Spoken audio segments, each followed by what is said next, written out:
Nandito ba ho ang NTC? Commissioner Cordova, is he present right now?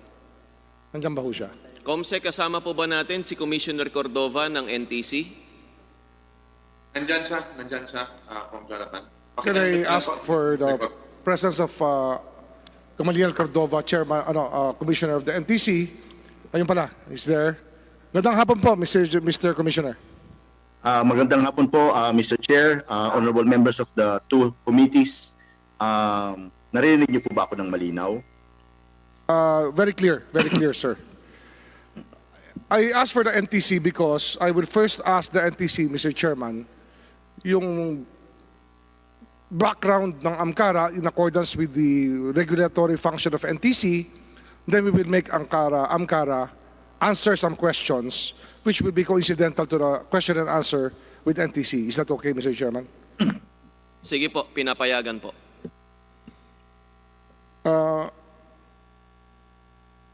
Ang NTC po ay nag-issue ng isang CDO or cease and desist order noong May 5, 2020.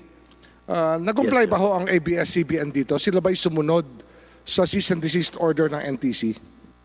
Yeah, Your Honor, nung pong May 5, 2020, pagka-issue po namin ng cease and desist order ng hapon, ng araw na yon ay nung pong gabi ay sinunod po nila ang cease and desist order issued by the NTC at sila po ay nagsarado po ng pag-ere, ang ABS-CBN po.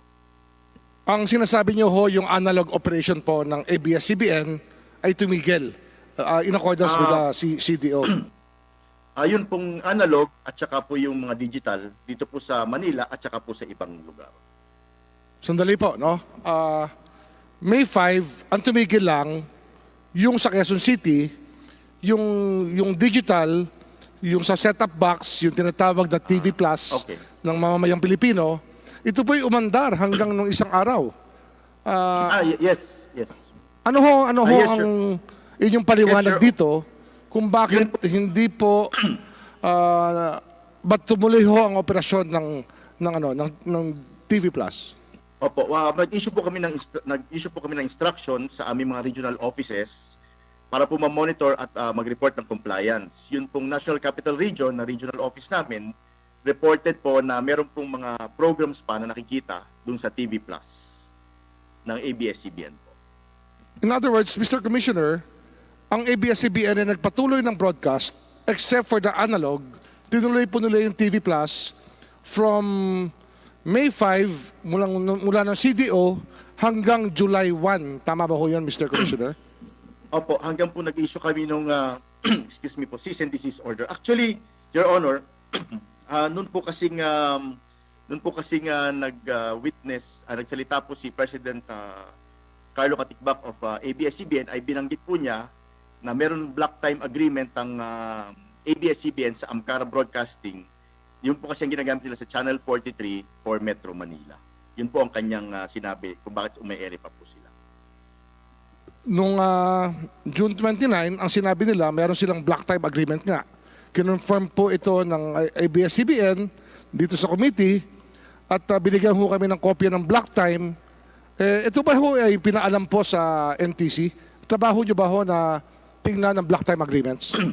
Hindi po, Your Honor. Ang mga block time agreements, as I think binanggit po ni President or Chairman Nick Dow ng KBP, ay sila po ang nagre-regulate dito through self-regulation. Hindi po namin, wala po kaming kinalaman sa content or sa ganyan pong arrangement between the broadcasters. Ito po ay dahil sa Supreme Court decision ng Chavez versus Gonzales. Tama ho yan? Opo, because ang jurisdiction po ng NTC ay doon lamang po sa technical, sa transmission, pero hindi po sa content. Hindi po sa content. Di ba meron na ho mga block time na illegal na lumabas sa bansang ito, Mr. Commissioner? May mga block time na ho na illegal. O kaya hindi ho, nag-withdraw po o kinancel ang arrangement dahil meron pong notification na meron pong problema ang block time. Nangyari na ba ho ito? I think, Your Honor, noong pong 2008, ang nagkaroon po ng kaso, yung pong GMA at saka ABC5, dahil po may Malaysian company na para pong nagba-block time doon. So, I think sinabi po ng Supreme Court na hindi po pwede yun ganon. Your Honors. Hindi ko lang po alam ang masyadong detalye. Para hong vina-violate yung constitutional prohibition na may dayuhan sa mass media. Yung I ba ho think yun? so, Your Honor. Opo, parang ganun po.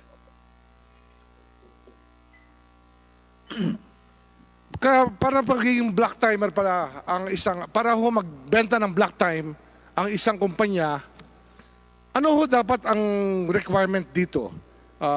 May sariling equipment dapat yan, di ba ho? Tama ba ho yun? Based po sa, dahil ang eksperto po dito ay si KBP President Junik daw at based po sa kanyang sinabi, yung pong broadcaster ay kailangan may sarili po siyang equipment, sariling personnel, at yung pong black timer ay nagba-black time lang sa kanya at kumukuha lang po ng Oras.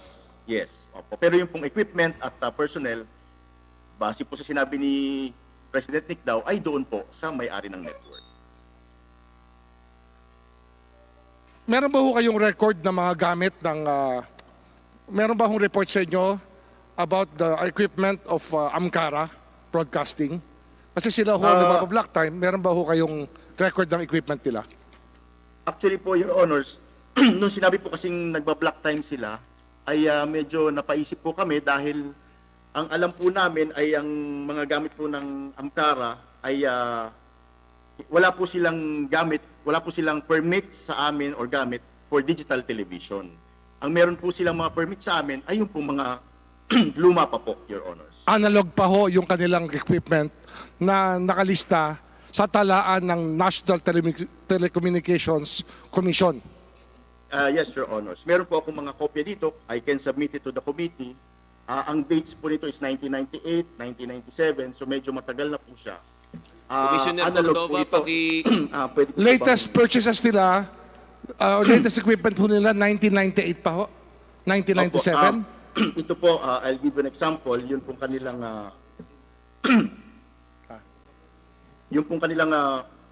permit to purchase of radio equipment May 20, 1997. Tapos yun naman pong radio construction permit ay July 29, 1998 po ito. Tapos yun pong analog pa po rito. Yung pong radio construction permit ay July 29, 1998. Ang equipment po nila is Comarch, ang tatak. Tapos ang ano po, ang model is CTT-U-20 CX1C. At ito po, July 29, 1998, Mareco Broadcasting Network. Doon po sa equipment nila ay nasa Tirad Pass, Santa Mesa Heights, Quezon City. July 29, 1998, nandun daw po ang kanilang equipment. Under the name of Mareco pa po ito, lumang pangalan po ng company. Ito po yung lumang kumpanya ng, tama ba ho yan, may dating kumpanya po na bago ho naging Amcara, Mareco ang pangalan ng kumpanyang yon. Opo, tama po. Meron ba hong authority o provisional authority ang Amcara na mag-operate ng digital television? Meron po sila na authority na mag-operate ng digital television sa dito po sa mga lugar na ito. Sandali lang po. Meron po akong lista. Meron Ito ho po yung- sila mga PA para sa DTT broadcast, pero ho yun, di ba? Opo, digital television po. Ito po yung sa ano po ito sa Santo Tomas Benguet, August 2, 2018. Sa Mount Banoy, Batangas, August 9, 2018. Bacolod City, August 9, 2018. Matinas Shrine, Davao, August 9, 2018.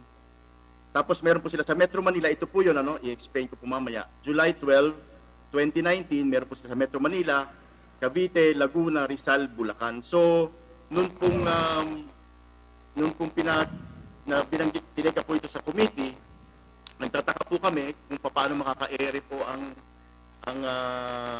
Amcara. Wala naman po silang equipment, wala po silang permit. So, noon pong nag-serve ng cease and desist order, ang amin pong mga engineers ay pinatest na rin po namin, pinacheck po namin kung saan po nanggagaling ang signal noon pong Channel 43. Saan po nanggagaling? Ito po, may report po ang aming engineers. We can also submit it to the committee. Pakisabit to sa committee yung report, ha? Please Opo, submit. this is dated June 30. Basahin ko po kung okay lang. po Please, ba. please read it for the record. Opo, ito po ay galing para sa head ng aming NTC director ng NCR. Sinubmit po ng 3 engineers namin sa kanya. This monitoring report is being submitted in compliance with Mission Order number NCR 104-20 dated June 30, 2020 to monitor and locate the signal source of channel 43. Ano po yan? 647.143 MHz assigned to Amcara Broadcasting Network. Upon receipt of the order, the undersigned immediately conducted a radio frequency monitoring through the use of RNS radio monitoring equipment in order to determine and verify any existing radio frequency propagation and eventually identify the exact location of the transmitter being monitored. Kumbaga po ay hinahanap po nila kung nasaan. Nasaan po? Saan nanggagaling po? Based on the results of the RNS radio monitoring equipment, we observed that there is an existing broadcast propagation, 6 MHz band, and the result of the measurement shows that a strong signal is emanating from the direction of ABS-CBN's tower along Mother Ignacia Street, Quezon City. Attached herewith are the printed results from the RNS radio monitoring equipment for your ready reference. Ipakita ko Mr. Commissioner, ito po tama po yung narinig ko na ang signals po ng Amcara ay nanggagaling po sa ABS-CBN compound? Base po dito sa report po ng aming engineers ng NCR ay galing po sa loob ng ABS-CBN compound tower. Tower. Yung tower po nila doon. Opo. Ano ho ito? Is this a legitimate broadcast of a franchise holder, a broadcasting company, na yan ba ho ay tama o meron ba ho explanation to? Mr. Chairman. Yes, Honorable Yes, Remulla. Chairman Defensor. Yes, I think, Honorable Remulla, that report is technical. Ang sinasabi ng engineer ng NTC galing sa ABS-CBN. So, klaro na po yung punto, Mr. Chairman, that is the signal coming from the ABS-CBN tower. Honorable Remulla. okay. Kasi ito, I just want to lay the predicate ho. Kasi we are being bashed, Mr. Chairman, a matter of personal and collective privilege. Binabash po tayo sa social media. Ang dinadahilan po ng mga followers ng ABS-CBN in accordance with their communication plan, I suppose, na meron daw silang franchise to broadcast from Amcara. Eh ako ho, I find something unusual about this kasi yung black time agreement na yon is hindi ho tama yung signals na nakukuha ko sa pagkaunawa ko po ng pagpapatakbo ng isang kumpanya. Ang lumalabas ko dito, yung fraud, may element po na fraud against the legislative power of Congress. Kaya ho kailangan ko ilay yung predicate para ho makita natin dito kasi nagmamalinis po eh. Ito po ang pagmamalinis ng isang negosyo na marami hong sinabi tungkol sa Kongreso. Ngayon ho, gusto ko malaman kung sila po ay forthcoming sa kanila mga sinasabi sa committee ito. At sa akin po, Mr. Chairman, para ho madali tayo rito, since we are already within, just give me 5 minutes, pero ang sa akin po, padala po natin ng NBI. Tawagan natin ng NBI, tulungan tayo mag-imbestiga tungkol ho sa veracity ng report ng NTC. Para ho magkasubukan na. Kasi dito po, para magkaintindihan na hindi ho tayo nanggigipit, tayo po, batas lang po ang pinatutupad natin. Mr. Kasi Chairman, marami ho silang dinadahilan eh. on the point of the Yes, honor... Vice Chairman Defensor. Thank you, Mr. Chairman. On the point of the personal collective privilege ni Honorable Remulla, tama po yun eh. Kasi parang sinasabi po dun sa social media, black timer si ABS-CBN kay Channel 43. Tama po. Honorable Remulla, di ba? Ganun po yung lumalabas eh. Yan po yung naririnig ko. Opo. Kaya po kahapon pa sinasabi namin, hindi. Yan ay signal ni ABS-CBN. Ngayon po sinabi ng NTC, walang equipment si Amcara.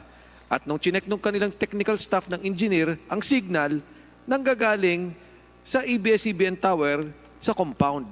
And so I joined the Honorable Remulla with his personal collective privilege. Ito po talaga, wala tayong ginigipit, batas ang sinusunod natin, sila ang hindi sumusunod sa pagpapatupad ng batas. And if there will be a call by the Honorable Remulla for the NBI to look into this, we have the reports of the NTC, then I join him, Mr. Chairman. I will submit to them the documents that I have, pero establish pa ho natin ng kaunti na lang ho ito. Kaunti na lang po.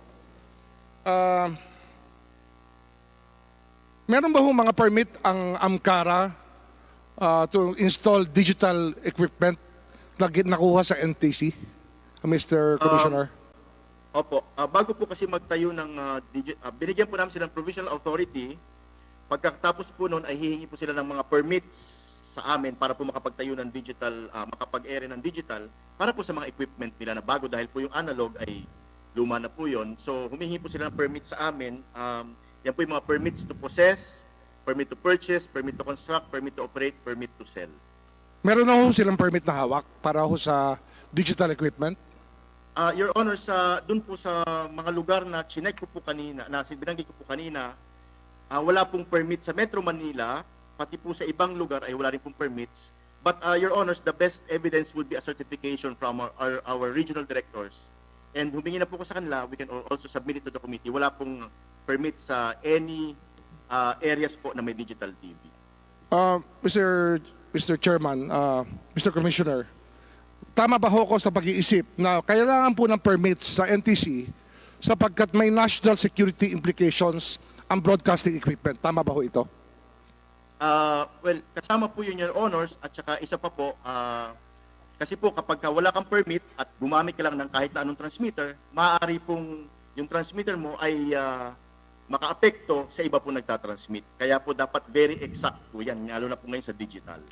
Pwede So, ho mag-crash ano po ang yun? eroplano kung mali po kung meron ho mga signal na manggagaling sa kolorum na lugar. Tama ho yun, Mr. Commissioner. Opo, maaapakan po yung signal ng TV, hindi po makakapanood ang ating mga kababayan, lalong-lalo na po dito sa digital TV ay marami pong programs sa isang 6 MHz. Kaya dapat po very precise, meron ka pong sariling permit, meron ka pong sariling gamit, kaya po humihingi po ng permit sa aming opisina. Bago po bumili at habang kinoconstruct po yan.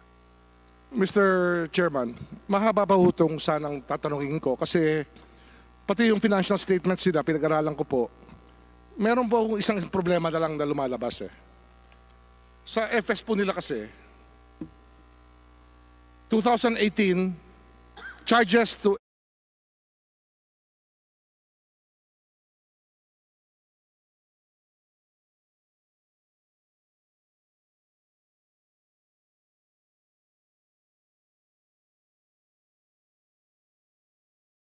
ABS, ito, FS po ito ng AMCARA ha. Charges to ABS-CBN block time. 33,248,452. Charges by ABS-CBN. Facilities related expense. 18,229,596. Wala ho ritong ibang item na pinagkikitaan ang AMCARA kundi ABS-CBN. Affiliates, charges by subsidiaries of ABS-CBN. Yun din po, 228,279 pesos. Lumalabas po talaga, ito yung panahon na hindi pa sila nagda-divest. Pero ngayon po, meron ba ho sila ipakikita na may equipment na ho ang AMCARA na hindi po ABS-CBN ang may-ari? Gusto niyo kong sagutin, Mr. Tan? Ms. Vidanes? Mr. Miranda? Mr. Quezon? Sino ang gustong sumagot sa inyo? May equipment ba ho ang AMCARA na hindi ho hinihiram sa ABS-CBN? Sa digital broadcast? Congressman Remulla, kasama po natin ngayon yung AMCARA. Gusto nyo bang kausapin yung AMCARA? Sige ho, ang AMCARA naman ang ating harapin ngayon. AMCARA, Mr. Karandang, Nandito po. ano ho ang equipment ng AMCARA? Before you begin, the Honorable Remulla, before you begin. Vice Chairman Yes. Defensor. Mr. Karandang, medyo doon po sa binanggit ni Honorable Remulla kanina na wala po kayong equipment at yung signal nang gagaling po sa ABS-CBN, yan po, winawarningan ko na po kayo na may problema po tayo dyan. Just so that I remind you, please do not anymore deceive the Congress and this government. Hindi lang po ang Kongreso, ang NTC, ang buong gobyerno sa nangyayari sa ngayon. At yung pumpatawag ni Honorable Remulla para sa NBI, yan po'y lalalim lalo ang problema sa pag-iimbestiga dito. So, Honorable Remulla, with your indulgence, pasensya na po. Mr. Karandang, are you present? Yes, present po. Alam nyo naman yung rights nyo, no? Kayo ba yung nanumpa na? Have you taken your oath? Yes. Oho. Yes, sir. So lahat po ng sinasabi nyo rito ay totoo at hindi ko Yes. po kayo gagawa ng ibang storya. Opo. May investment na ba ho kayo sa digital equipment, Mr. Karandang? Hindi pa ho kami bumibili ng transmitter para sa digital TV. Ano ho yun? Ano ho yun? Hindi pa kami nabili po. Hindi pa kami nag-i-import ng bagong transmitter para sa digital TV. Saan ho nanggagaling ang signal ng Amkara? Ang totoo po niyan, nung na-assign ang frequency ng Ampara na Channel 43 sa ABS-CBN, nung nagsimula sila mag-test broadcast, bumili na ho, ang ABS-CBN ho ang bumili ng mga transmitter para doon sa test broadcast. Kaya hindi Ito ho ho ay kami bumili. 2019, Mr. Karandang, no? 2019 po ito. Anong year ho ito? Before 2019 po ito, na 2015 po ito. test broadcast ang ABS-CBN. Kasi inassign po yung Channel 43, inassign ng NTC, yung Channel 43 sa ABS-CBN po. Oo Yun nga. po ang nangyari. So ang bumili ho ng transmitter, si ABS-CBN kasi sila yung magte-test broadcast. Pero kayo na ho may-ari ng Amkara nung ulit, di ba? Sabi ho sa divestment po ng ABS-CBN. Tama po yun. Ngayon, naggawa ho kami ng deed of assignment from ABS-CBN to Ampara, pero hindi pa ho nasasubmit sa NTC. Kasi bakit pa ho kami bibili kung nakabili na, kasi Channel 43 siya, so sa Channel 43 lang ho siya magagamit. Ganun po yung situation namin ngayon. So yung lahat po, pero Mr. Karandang, no? Bago ho naging digital ang Amkara, bago ho nagkaroon ng digital permits, kayo po ay black timer ng ABS-CBN. Kayo po ay nagbibigay ng black time sa ABS-CBN. Tama po yun. For 24 years, ganun ba ho yun, Mr. Karandang? Ganun po lumalabas. 21 hours a day, Mr. Karandang. Tama po yun. Covered ho ng black time agreement. For 24 years, Mr. Karandang. Tama po. Black Kasi time ho nung ang tawag simula nyo ron? kami, nung simula ho namin, Ang mga empleyado nyo ba ho, empleyado nyo sa engineers, ay empleyado nyo lang kusang mag-isa o empleyado ng ABS-CBN ang inyong ginagamit? nangyari Your ho Honor, sa amin, Mr. Karandang. ang arrangement ho namin, kumuha ho kami ng nag-outsource ho kami ng operations ng transmitter for operational efficiency. Tapos, So, naka-outsource ho ito kay TSI. ano ho yun? Ano ho yun? TSI ho, isa ho itong service company na nagpo-provide ng para i-operate ang mga transmitter on a daily basis. Hindi ho kayo humihiram o hindi gumagamit ng transmitter ng ABS-CBN sa operations ng ng Amkara ngayong panahon nyo na? Ngayon po, yung binanggit ho nyo na Channel 43, ang owner ho noon during that time, ang bumili is ABS-CBN po. Ngayon, kayo na may-ari nun? Hindi na talaga ho may-ari no kasi nga, ginagamit ng NTC yung Channel 43 sa ABS-CBN para makapag-test broadcast. Eh yung sa mga probinsya po, yung mga nasa, Yung mga probinsya po, anong ganun islands din to? po yung, Guimaras, doon sa- Negros, Cebu. Yung Bacolod. Opo, ganun din po nangyari. Kasi Equipment ang test din ho ng broadcast- ABS-CBN lahat. ABS-CBN po talaga yon. Yung mga analog lang po ang sa Ampara. Yun yung mga binanggit na mga luma hong transmitters. O, halos hindi na ho nagagamit yun, di ba ho? Pakiulit po. Gumagana pa ho yung mga transmitter na yon. Yeah, nasa maintenance po yun eh. Pero hindi ho digital. Ito po yung analog. Hindi ho digital yun. Sa Wala TV pa ho, kaming yung sa binibili picture na tube yan. digital transmitter. Di ba? Sa television, sa picture tube TV talaga bagay ang analog. Kaya ho nag-migrate tayo sa digital, Mr. Yes. Karandang, di ba? Opo, tama po yun. Kaya, Ngayon, nag-execute ho ng deed of assignment between ABS-CBN and Amcara doon sa mga digital TV transmitters. Kasi nga, nakabili na sila eh. Masasayang naman ho inassign mga nila sa Amcara lahat ng transmitter. Ito hong sa digital lang po. Tapos, ano ho ang tax implication nun sa assignment? Nagbayad ba kayo ng buwes para magamit yung equipment na yon o hindi ho? Pag-uusapan pa yon, sa ngayon, nag-execute lang kami ng deed of assignment. Hindi pa ho ito na isasubmit ho sa NTC. Itong deed of Tandaan nyo, assignment. Mr. Karandang, huwag kayo magtatakip ha. Ang mga tanong ho namin, malinaw. Opo. So, hindi pa ho ninyo binabayaran ng ABS-CBN sa equipment na to sa deed of assignment. Wala pa ho, hindi pa ho na-approve yung ano eh. Itong deed of assignment na to, kailangan namin isubmit sa NTC. Pag na-approve ho, tsaka ho mapoprocess lahat itong mga bayaran po.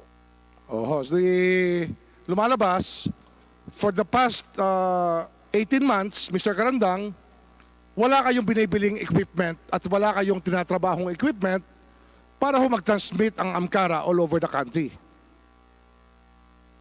Ang nangyari po, nag-execute na nga kami ng deed of assignment. Pwede ho namin isubmit ito sa inyo yung kopya. Ano ho yan? It will only be official if it's notarized.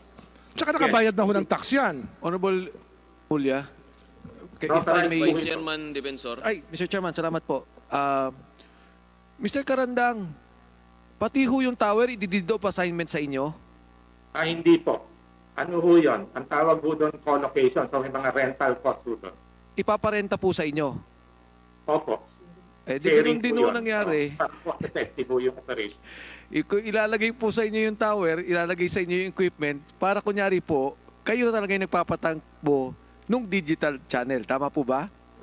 Hindi po kasi talagang ang equipment po doon po nakalagay. Siyempre ho, napakamahal ho magtayo ho ng tower. Tama po.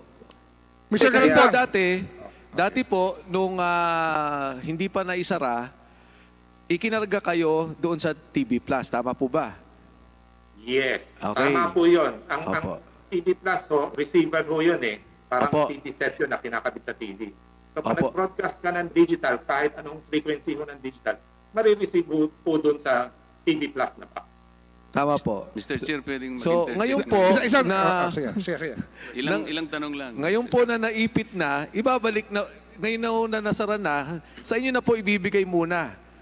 Pero di po ba dapat, doon sa analog ninyo, kung saan kayo na-approve, doon nyo itatayo yung tower, at doon kayo mag-aalagay para for the digital box. Hindi po pwedeng sa ABS-CBN signal ang gagamitin ninyo. Tama po ba? Pakiulit po. Kasi po sa ngayon, gumagana kayo sa signal na nanggagaling sa tower ng ABS-CBN na yung pong signal na yun inaprubahan ng NTC. Tama po, di ba? Tama po. So, ang Amcara, may iba siyang signal at dapat ibang tower. Kung sakali magdi-digital TV kayo, eh dapat sa tower din nyo galing sa inyong sariling signal na i-assign o naka-assign sa inyo batay sa inyong prangkisa. Ito po yun eh. Yung 43 naka-assign po ngayon sa Amcara. Ang Kaya nga po. naka-assign na po ngayon ay Channel 16 para sa ABS-CBN. Yung Channel 16 po ang sinara ng ABS-CBN. Paalala lang Kasi po yung sa Amcara, Amcara assigned na po tayo, kayo po 43 ay assigned ka. under oath sa Apo? pagdinig na ito. Kung maaari po ay yung pawang katotohanan lamang po ang sabihin ninyo sa joint committee na ito sapagkat patong-patong po ang inyong magiging kaso pagkatapos po ng hearing na ito kung mapapatunayan na kayo ay hindi nagsasabi ng pawang katotohanan. Opo. Mr. Karandang, huli na lang po. Ito pong binabanggit nyong lahat na pag-ayos, paglipat sa inyo, pinag-usapan niyo po yan ng ABS-CBN. Tama po ba? Opo. Opo. Thank you po. Ito na lang ho, no?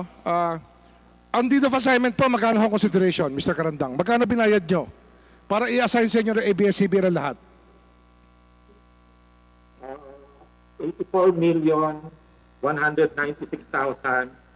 84,196,083 pesos po. Magkano ho, magkano? 84 million po. Ang binayad nyo?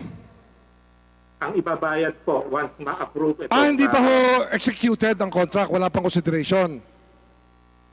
Pakiulit po. Hindi pa ho executed ang contract kasi wala pa hong consideration. Consideration na inaantay lang po namin pag na-submit ho natin to at na-approve po ng NTC, magbabayad po kami.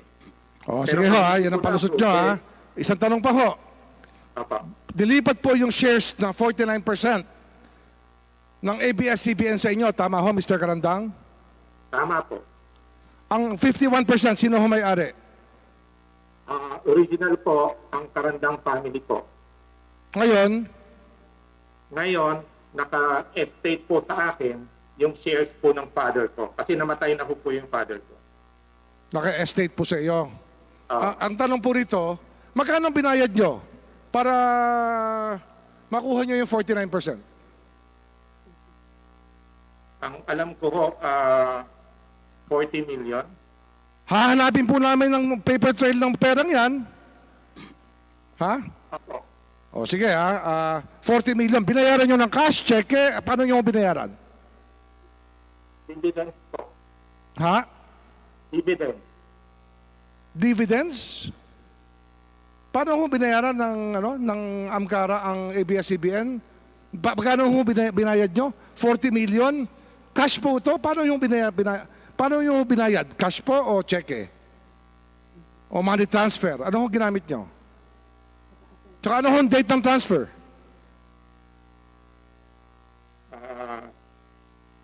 Nagkaroon po yun ng deed of assignment ng dividends po. Nag-deed of assignment sila sa inyo ng dividendo. Anong dividends ho ito? Anong dividends sinasabi nyo?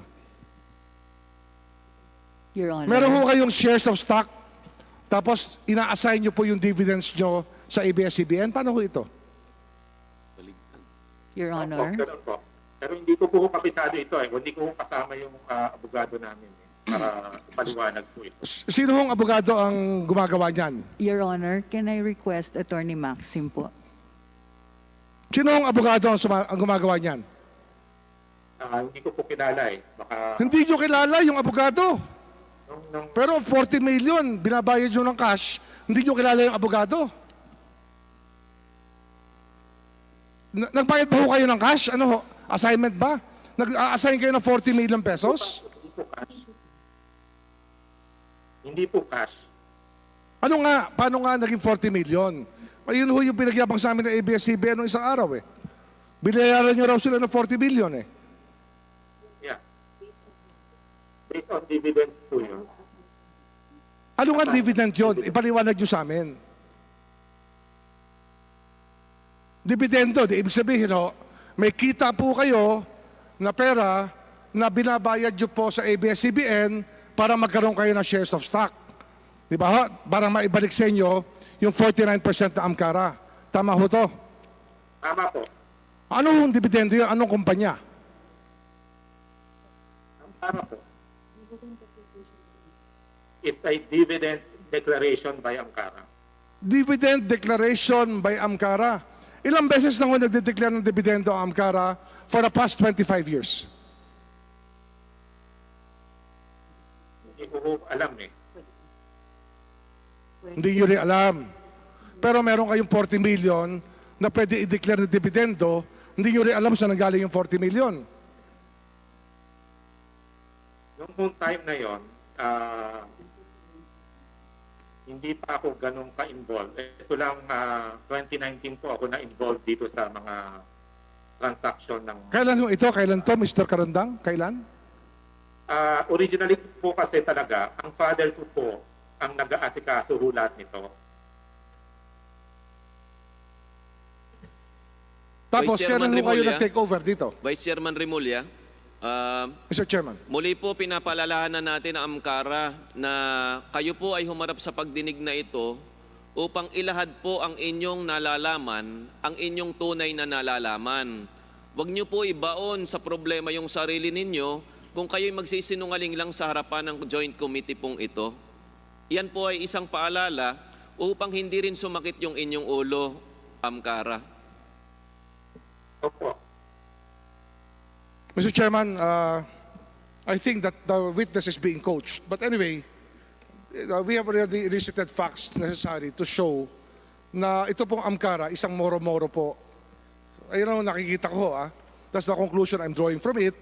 And I would not anyway waste my time asking more questions on this issue kasi malinaw na ho na the dummy relationship between ABS-CBN and Amkara is existing without any iota of doubt. Marami pong salamat, Mr. Chairman. Mr. Chair, Mr. konting Chairman. paliwanag lang po. Mr. Chairman. Go ahead, Honorable Marcoleta. Sa Amkara pa rin, Mr. Chair, may tatanong lang ilang mga paglilinaw. Mr. Chair.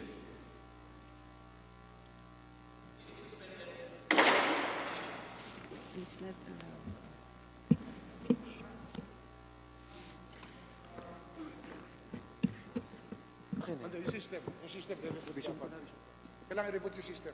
Hearing resumed. Honorable Marcoleta. Salamat po, Mr. Chair. Mga ilang paglilinaw pa rin po sana kaugnay nitong Amkara, kung nandyan pa po sila. Mr. Karandang, nandyan pa po ba kayo? Konting panahon na lamang po ito.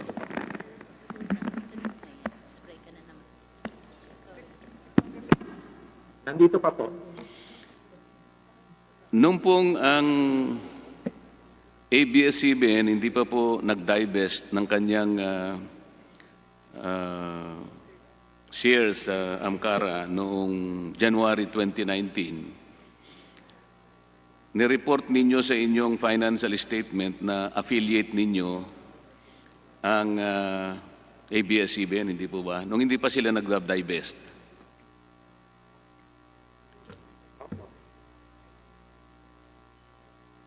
Dahil doon sa block time agreement, kaya meron pong affiliation.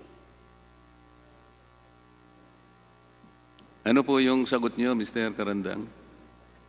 Meron po talagang affiliation ang tawag po doon. Affiliate po ninyo ang ABS-CBN nung hindi pa sila nagda-divest dahil meron silang pag-aari na 49%, hindi po ba?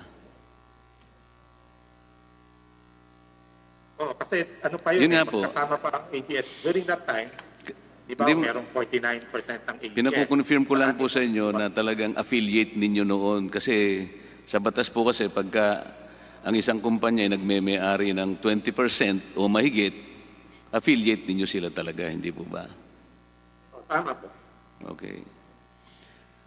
Kasi po ang hindi namin masyadong maunamaan ay yung sinasabi ng ABS-CBN na bumili sila ng block time nung panahon na yon. Noon po kasi ang ginagamit pa ninyo is Studio 23. Maliban pa po yung, nung analog pa po ito eh. Nung analog period po, ang pinagamit sa inyo, ay pinagamit ninyo sa ABS-CBN is Studio 23 pa po. Naalala po ninyo yon. Tama po yun. At sa paggamit po ng ABS-CBN, hindi po ba totoo ng ginagamit nilang logo ABS-CBN? Hindi po yung logo ng Amkara. Tama po. Nagkaroon po ng transfer yun yung Channel 23. To Ang tinata- ABS-CBN pag-Amkara. Mamaya na po yung transfer. Ang sinasabi ko, sa tuwing ginagamit po yung Studio 23, ang ginagamit pong logo, ABS-CBN logo. Alam na, sikat po yung logo na yun, yung bilog-bilog na iba-ibang kulay, yun po yun. Tama Tama? po yun. Meron pong yung Studio 23 is branding po. Wala po kayong logo na ginagamit sa Amkara kung hindi yung logo ng ABS-CBN. Malinaw po ba yun? Malinaw po.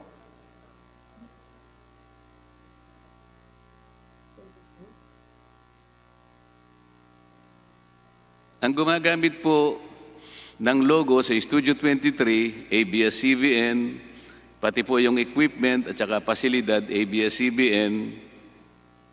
Tama po ba yun? Tama po. Kung ikukumpara po natin sa GMA, kasi kahapon po hindi masagot-sagot na mabuti ito, yung Tape Incorporated, ito po yung producer ng Itbulaga.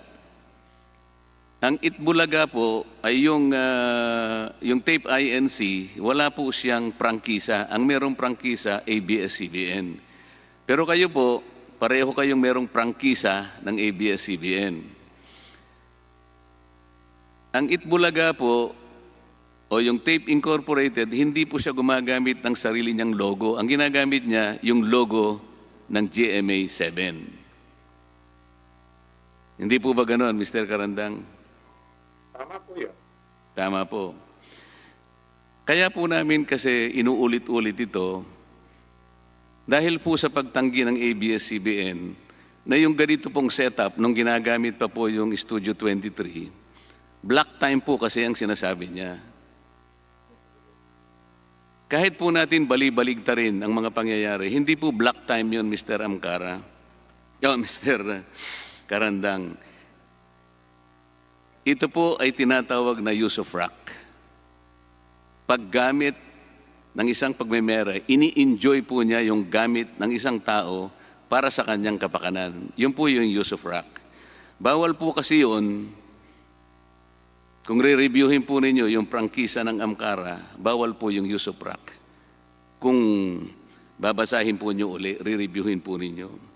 Ang sabi nga po ni William Shakespeare, Mr. Karandang, a rose by any other name will still be a rose.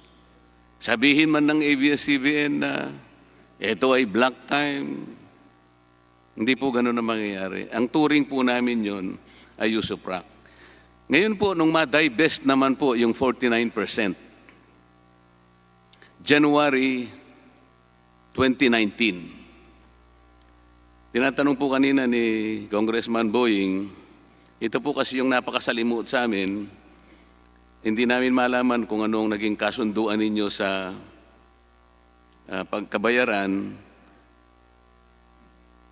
sapagkat inilagay po ang operasyon ng Studio 23 kasi naman doon sa consolidated report naman ng financial statement ng ABS-CBN. Kaya medyo magulo po eh. Pero ang tanong po ganito, noong 2015 po, siguro mga Pebrero, Marso 2015, nung binigyan ng pagkakataon ng National Telecommunications Commission ang ABS-CBN para magkaroon ng test broadcast. Ito po yung demonstration permit na ibinigay ng NTC. Ginamit po yung Channel 43 na po yon, hindi na po Studio 23 dahil magmamigrate na po sila from analog to digital. Tama po yon, Mr. Karandang, di ba? Tama po. At kagaya nga po ng sinabi ninyo, yung transmitter, sa kanila po yon. Tama po yun. At Metro Manila po kasi ang ginamit, kaya Channel 23 dahil sa medyo kokonti po kasi ang frequency. So sabi ng NTC, sa inyo namang sariling pagsunod din at saka ang ABS-CBN, gagamitin ng Channel 43. Pero yun po nakabase hindi sa inyong prangkisa, kundi sa prangkisa ng ABS-CBN. Tama po ba yun? Tama po yun. At ang prangkisa ng ABS-CBN ay nag-expire noong March 4, 2020. Lilinawin lang po namin. Opo. Kaya po isinara ang Channel 43. Hindi po dahil sa kung anong bagay. Ito po ang nagiging problema uli. Nagpaikot sila rito na meron na naman silang black time. Paano po mangyayari ang black time na sinasabi po ng ABS-CBN sa Channel 43 samantalang kayo po at saka yung Asian Multimedia and Production Company, Inc., nagkaroon na po kayo ng pag-uusap, kung tawagin po ay deed of assignment. Ang totoo po, nagpirmahan na kayo March 12, 2019.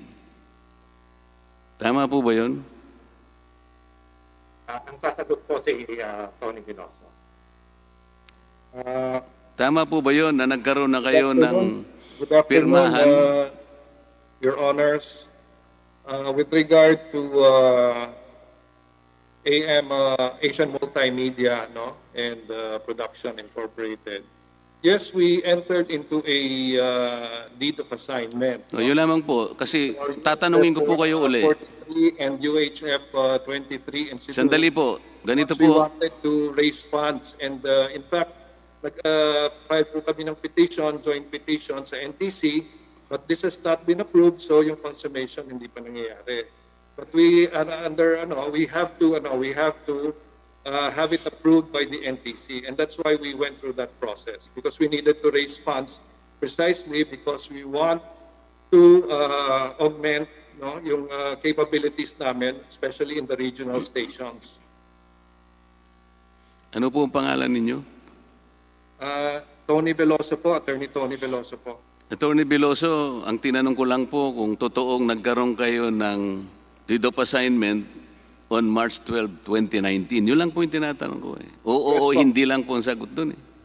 Yes po, Your Honor. O yan, para madali tayo. At ito pong deed of assignment na ito ay nabanggit do sa NTC case number 2019-041 na kung saan nga inihintay po ninyo na ito'y pagtibayin. Tama po? Opo. Kung ganun po, paano ngayon sasabihin ng ABS-CBN na naka-black time na naman siya sa inyo kung ang pag-uusapan ay Channel 43, gayong meron na kayong usapan ng Asian Multimedia Production Company, nasa kanyo na i-assign yun? Ano po bang gustong gawin sa amin ng ABS-CBN? Your Honors, wala pa nga pong approval eh. That's why we're still able to air the block time. We're able to execute the block time arrangement. Otherwise, kung wala na po sa amin yun at na-approval po yun ng NTC, then hindi na po kami nag-air nung ano nila. Eh kung alisin niyo muna kaya yung takip po ninyo para magkaintindihan tayo. Hindi ko po talaga maintindihan ang sagot niyo eh. Kung hindi po kayo naniniwala na a-approvein ng NTC yun, eh bakit pa kayo nag-file ng petition? Wala po kong sinasabing hindi kami naniniwalang hindi aprobahan. Yun nga po. Ibig ko sabihin... Naghihintay pa kami ng approval ng NTC. Okay. Sir. On the assumption that the NTC will eventually approve this petition, then the deed of assignment will be ratified and will be confirmed. Correct? Correct, Your Honor. Paano ngayon yung sasabihin sa amin ng ABS-CBN na meron na naman block time sa Amcara? Nai-assign na ninyo sa ibang Then we will have kumpanya. to make adjustments in our agreements, Your Honor. But yun nga, kaya namin ginagawa po yan because we really wanted to raise capital for our regional stations. Kasi ngayon, yung kanina, yung sinasabi nga ni Engineer Carandang, ang pinambayad po niya doon sa doon sa stocks ng 49% ng At saka na muna po yun, hindi yun ang tinatanong ko sa inyo eh. Paligoy-ligoy po kasi kayo eh. inaano ko lang Ang yung tinatanong ko 49% po- kasi came from unrestricted retained earnings which will be realized pagkatapos itong 2019 audited financial statements. Attorney Biloso, Yes, sir. Yes, Your Honor. ang nakikita po namin kasing problema ganito. Pinapaniwala po kami ng ABS-CBN, ang block time po ay nandyan pa sa panig ng Amcara. Sa amin pong palagay, sapagkat na-assign na po ninyo yon at naghihintay na lang kayo ng approval, mawawala na po sa inyo dahil inassign na po ninyo sa Asian Multimedia and Production Company. Ito po ang nakikita naming konting parang salamangka na naman. Hindi po ba sino po ang may-ari ng Asian Multimedia and Production Company? Sila Mr. Freddy Garcia po. Mr. Freddy Garcia, hindi po ba yan dating director ng ABS-CBN? Wala na po kung I don't know what his position, Your Honor. Executive Vice President ng ABS-CBN. Ngayon po, tingnan nyo. Ganito once po upon a kasi ang time, Your Honor. nakikita namin, Attorney Veloso. Counsel din po ba kayo dati ng ABS-CBN? Long time ago, Your Honor, I was already in ABS, GMA, MTRCB, so 90s. 90s pa po. Okay, seasoned lawyer po pala kayo. Ito po kasi, ang Amcara franchise will expire on July 16. Ito po, itong July. So ano na po tayo ngayon, Mr. Chair? July 2. Your Honor, So 14 na araw na lamang. Hindi, July 16 itong sa Amcara. Your Honor, hindi po sa July because yung Tama po. basihan po yung publication. Congressman Marcoleta, sa paglilinaw po ng chairman na ito sa committee secretariat ay napag-alaman natin na ang publication ay naganap ng November. Kaya po ang eksaktong ang buwan po ng pag-expire ng prangkisa ng Amcara ay mangyayari pa sa Nobyembre nitong taong ito. Congressman Marcoleta. Nakalista po kasi dun sa brief na binigay po ng ating committee, July 16, ang kanilang under Republic Act 8135. So alin man ang mangyayari, itong taon din po mag-expire siguro ang prangkisa. Tama po, Samantalang tama ang po. Asian Multimedia mag-expire po, Mr. Chair, 2029. Ibig sabihin, may mga 8 taon mula ngayon. So parang plan C na naman ito. Mula sa Amcara, pwede na naman silang lumundag sa multimedia and production company sapagkat meron pang natitirang mga 8 taon ang prangkisa na yun. Ito po kasi ang napakahirap nating pinag-uusapan mula pa eh. Parang may mga smoke screen kasi silang ginagawa. Parang takipan dito, takip dito. Kayo po yung nag-a-apply kasi Mr. ABS-CBN ng prangkisa. Mula pa sana nung umpisa, naging maliwanag na tayo rito. Klarong-klaro. Nagsimula siguro tayo sa pag-amin ng pagkakamali natin. From day 1 hanggang ngayon, hindi po ganun ang nakita namin eh. Sakala po ba ninyo, ang kongresong ito ay hindi reasonabling kongreso? This Congress is comprised of several moving parts. 300 people on in all. Meron kaming sariling pananaw bawat isa. Ngunit pwede kaming magkaisa kapag nakita namin na hindi kayo pumunta rito para humingi ng prangkisa sa isang malinis na kaparaanan. He who comes to equity must come with clean hands. Pare-parehong abogado, yun po ang alam nating doktrina. Hindi po yan ang nakikita namin. Salamat po, Mr. Veloso, at sa ibang subject na po tayo. Salamat po, Mr. Chair. Thank you, Your